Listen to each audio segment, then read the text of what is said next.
I need to finish this lecture. I need to go back home on time. 3 weeks. That was how long Jamima had been walking the most dangerous tightrope of her 24 years of living. 1 foot in her ordinary world of lecture halls and late-night study sessions and grocery runs, the other foot dangling over something she didn't have a clean academic term for yet. Who? He had become a fixture in her days the way weather becomes a fixture, not always visible, not always loud, but always present, always influencing what she wore and how she moved and whether she carried an umbrella. He texted in the mornings now, nothing extravagant, nothing that could be called romantic by any traditional definition, just small, deliberate things. "Ho, did you eat breakfast?" Not even a question mark, a statement, an expectation. The first time she had received it, she had stared at it for 3 minutes trying to decide if she found it controlling or comforting, and had landed, uncomfortably, on both. She always answered. "Yes, eggs and toast. Stop checking on me." "Ho, no." She had smiled at that for an embarrassing amount of time. But today was different. Today Jamima sat in Professor Kwon's Advanced Criminal Organization seminar and listened to a guest lecturer, a former investigative journalist who had spent 6 years embedded in the world of Korean organized crime, and felt the blood in her veins run several degrees cooler with every passing minute. The lecturer was a thin, intense woman in her 50s named Seo, who spoke the way people speak when they have seen things that permanently rearranged their understanding of the world. She talked about hierarchies and territories, and the particular cultivated brutality required to maintain power at the highest levels of organized crime in Seoul. She talked about the way these networks touched everything: real estate, imports, entertainment, politics, invisible hands inside visible institutions. And then she said a name. Not whose full name, just a reference: the Sung Network, currently the most strategically sophisticated criminal organization operating in the Seoul metropolitan area, and Jamima's pen stopped moving across her notepad. She stared at the words she had written automatically, the way your hand sometimes writes while your mind is elsewhere, and felt something cold and clarifying move through her chest. She had been having breakfast conversations with the head of the most sophisticated criminal network in Seoul. She had smiled at his texts. She had stood on a pavement and set terms with him like they were negotiating something ordinary, something survivable, something that wouldn't eventually pull her under entirely if she wasn't extraordinarily careful. After the seminar, she sat alone in the empty lecture hall for a long time. Her phone buzzed at 1:47 p.m. "Ho, lunch." Again, not a question. Jamima looked at the word for a long, measured moment. Then she picked up her bag, stood up and typed back. "Where?" The restaurant was nothing like she expected. After the top-floor private dining room in Gangnam, Jamima had mentally prepared herself for another unmarked building, another silent driver, another space that existed outside the boundaries of the ordinary world. Instead, the address who sent led her to a small, warm, sunlit Korean restaurant tucked into a narrow street in Yongsan. The kind of place with handwritten menus on the wall, mismatched wooden chairs, and the smell of doenjang jjiggy so thick and comforting it hit you before you even opened the door. She stood outside it for a moment, genuinely confused. Then she pushed the door open. He was already there. Who sat at a corner table, back to the wall, facing the entrance, the way she had read that people with enemies always sit, dressed more casually than she had ever seen him. Dark trousers, a simple charcoal long sleeve pushed to his elbows, the tattoos on his left hand and forearm fully visible in the afternoon light streaming through the restaurant window. He looked different here. Not softer exactly, nothing about who Sungjin would ever read as soft, but less armored, more human. He watched her cross the restaurant toward him with those dark, steady eyes, and said nothing until she sat down. "You came faster than I expected," he said. "I was already in the area," she lied. The corner of his mouth moved. He knew. A small, elderly woman appeared at the table almost immediately, setting down banchan without being asked, patting Hu on the shoulder with the casual familiarity of someone who had known him since before he became whatever he was now. He spoke to her in quiet Korean, and the woman laughed at something he said and disappeared back toward the kitchen. Jamima watched the entire exchange with undisguised fascination. "She knows you," she said. "I grew up 3 streets from here," Hu said, rearranging a small dish of kimchi absently. "She fed me when I had nothing to eat." It was the most personal thing he had ever volunteered. Jamima recognized it as such and chose not to push it, storing it carefully in the part of her mind reserved for things that mattered. They ordered, they ate, and for 20 minutes it was startlingly, disarmingly normal, 2 people sharing a meal on a Tuesday afternoon, talking about small things, the kind of conversation that had no agenda and no subtext. Then the door opened. 2 men walked in. They were not there for the food. Jamima knew it immediately. The forensic psychology student in her clocked it in under 3 seconds. Wrong posture, wrong eyes, the way they scanned the room before their bodies fully entered it. Their eyes found Hu. Everything changed. Hu set his spoon down with a quietness that was somehow louder than a shout. His entire demeanor shifted, not dramatically, not visibly to someone who wasn't watching closely. But Jamima was always watching closely. The warmth that had been sitting around the table like a third guest evaporated completely. What replaced it was something ancient and dangerous and absolutely certain of itself. He looked at her directly. "Stay seated," he said quietly. "Do not move from this chair." "Who?" "Jamima," just her name, but the way he said it drew a line she instinctively understood not to cross. He stood up slowly, buttoning nothing, adjusting nothing, and walked toward the 2 men with the unhurried confidence of someone who had never once in his life walked toward a threat and considered turning around. She stayed seated. She watched. The conversation between the 3 men lasted less than 2 minutes. She couldn't hear the words, they spoke in low, clipped Korean too quiet to carry across the small restaurant. But she watched Hu's body language the way she had been trained to, reading every micro-signal. His shoulders never rose. His hands stayed loose at his sides, the tattooed left hand completely still and deliberate. He spoke less than the other 2 men combined, and yet somehow he was the only presence in that corner of the room. At one point, one of the men leaned forward slightly, and something flickered in Hu's eyes, just for a fraction of a second, that made the man step back without being touched. Then it was over. The 2 men left. Hu walked back to the table, sat down, picked up his spoon, and continued eating like nothing had interrupted them at all. Jamima stared at him. "Are you going to tell me what that was?" she asked. "No," he said simply.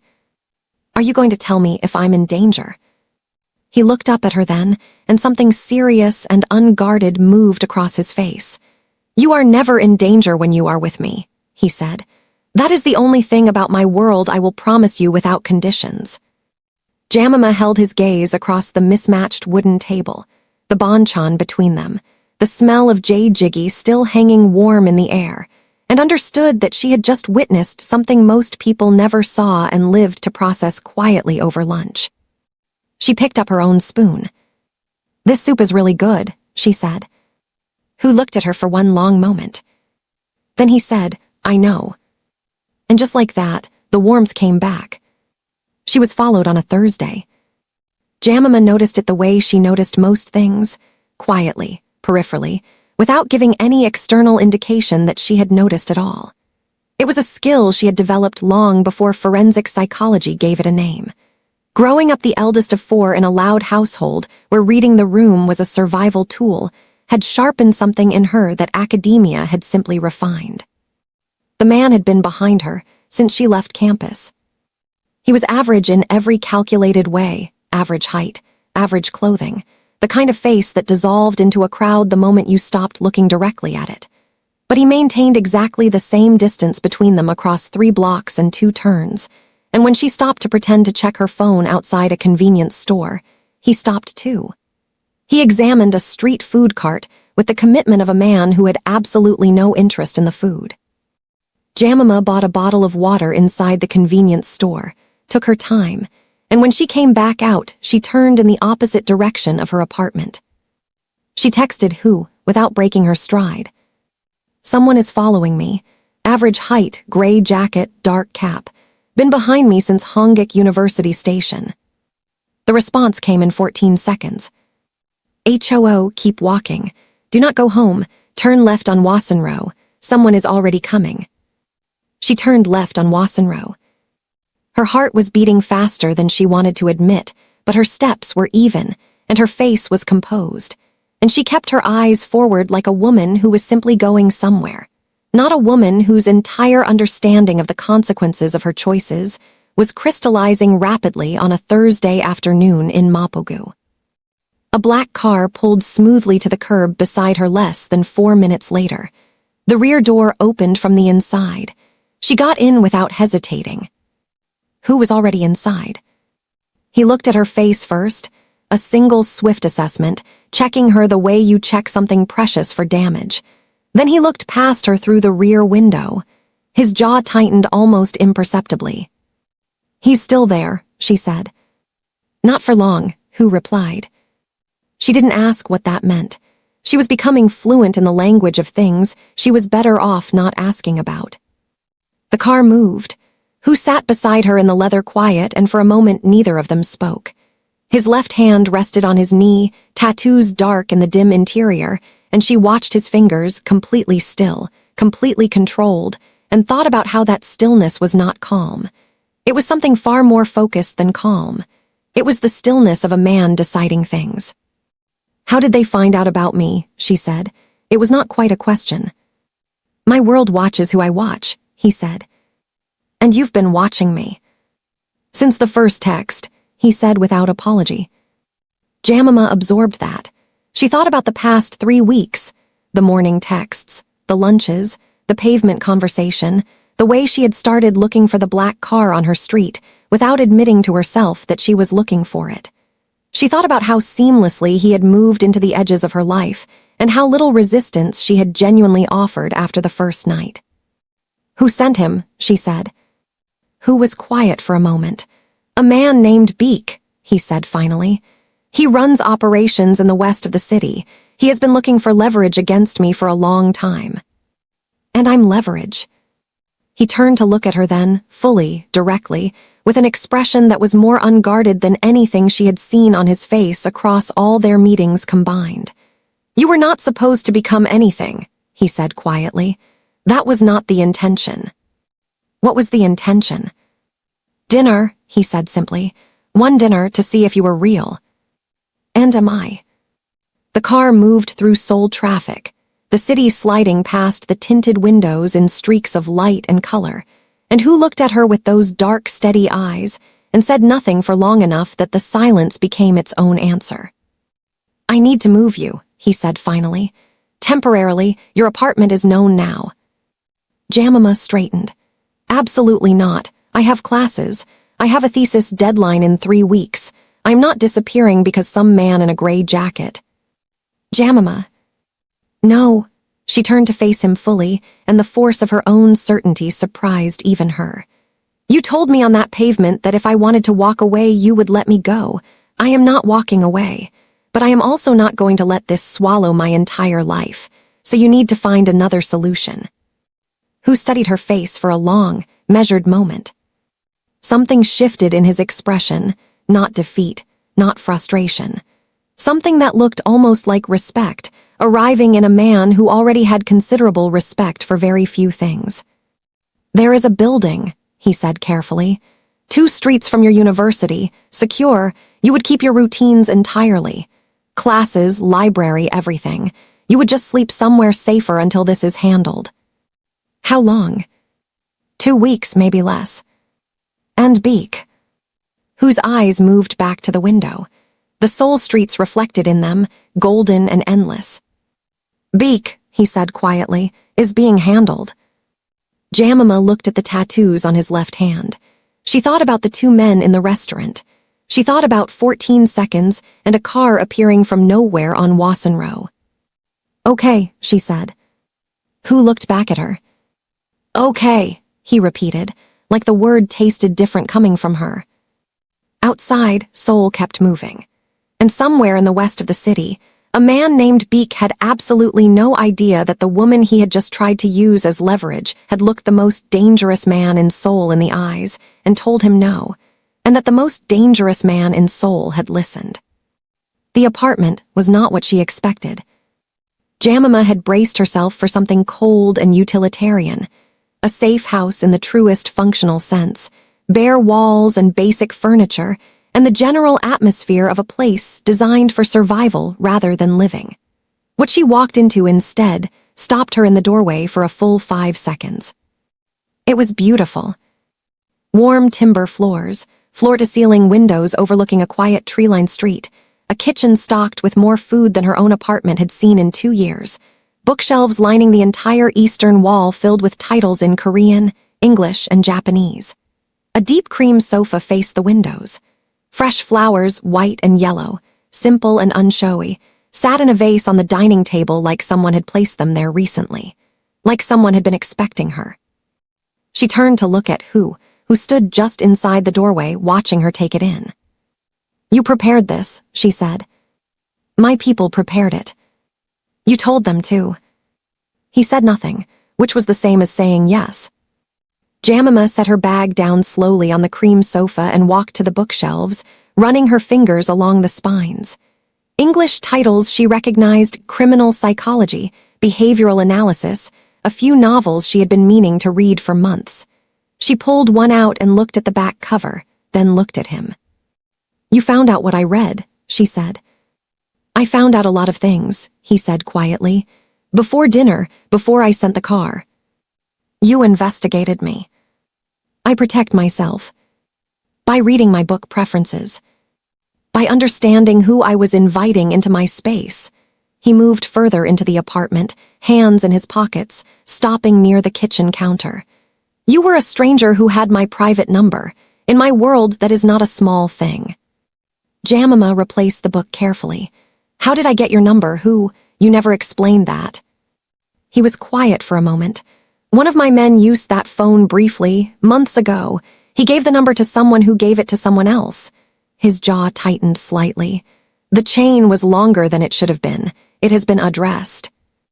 "Addressed," she repeated, in the tone she used when she was choosing not to ask what addressed meant. "Yes."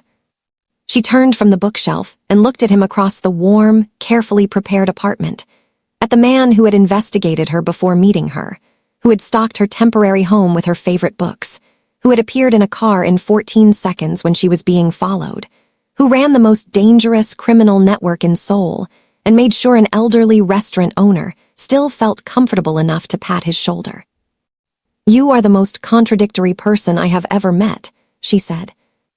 "You study contradictions for a living," he replied. "Maybe that is why you're still here." The truth of that landed quietly between them. Jamima crossed the room, not toward the door, toward him. She stopped 2 feet away and tilted her face up to look at him directly, the way she had looked at him on the pavement, the way she had looked at him across the candle-lit dinner table, completely, unflinchingly, without giving him the mercy of a softened gaze. "I'm still here," she said, "because I want to be, not because of contradictions, not because of forensic curiosity, because of you specifically, you as a person, whatever that means and whatever comes with it." Something happened to his face. It was subtle, the kind of shift that would have been invisible to anyone who hadn't spent weeks memorizing the architecture of his expressions the way Jamima had, cataloging every rare fracture in that extraordinary composure. His eyes changed first, then the set of his jaw, then the careful, controlled distance he maintained in every interaction dissolved by several degrees all at once, like a temperature dropping in a room when someone finally opens a window. He reached out and touched her face. Just his right hand, his fingertips against her cheek, the lightest possible contact, but it moved through her like something seismic, like the first note of a song you didn't know you had been waiting to hear. His thumb traced the line of her cheekbone with a gentleness that was almost startling, coming from hands that she knew did other things entirely in the world outside this apartment.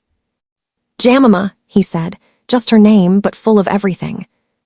She reached up and covered his hand with hers, pressing it more firmly against her cheek, and felt him exhale, slow and long and quiet, like a man setting down something extraordinarily heavy after carrying it for an extraordinarily long time.